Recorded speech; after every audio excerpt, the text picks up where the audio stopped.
Yo, magandang araw mga katalbog. Munggungani ang lulutuin natin ngayon dahil biyernes. Lalagyan natin ng chicken feet. Kukuluan na natin yan. Palambutin muna natin lahat sila bago natin igigisa. Kaya lutuin na natin ng munggungani.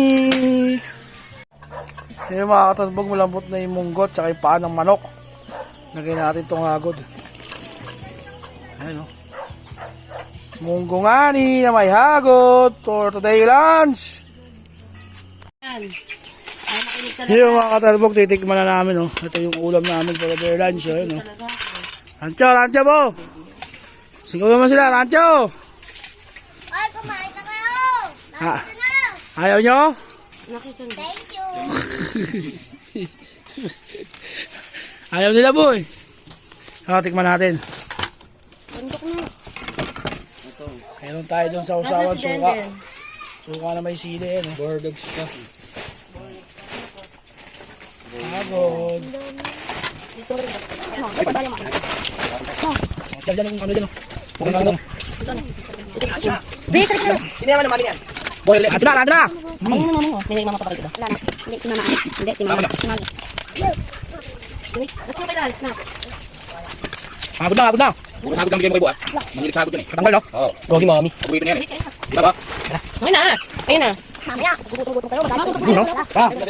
Kaya lang dito ako. Suka to? Mang ba? Ay mo yan, ano? Nakita?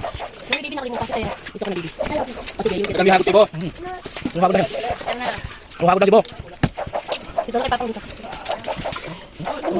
Ito parang ko. Tampal. Wala.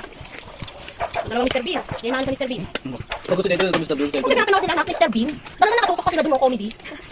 Mga naliligaw Mr. Bean pinapanood. Oh my God. Oh my God. Nakakamiss kayo panoodin yun. Oh my God. Mr. Bean X Magpipon. Tama nanonood ka sa Mr. Bean. Rick! Ikaw na! Tama sa'yo ko. Tawag mo, tawag. Ano mo ate? Kadulog naman itong hagod. Kailangan. Makain kami. Kain tita. Kain tita. Kain. Ulam namin ano parang Kadulog yung hagod. Lambot eh. anong oras na dito na mabangon? Kumalang sobrang lambot. Yang apa parang mabata na. Sabado. Sabado. Biyak yung gumen. Biyernes Sabado wala pasok. Hagod na.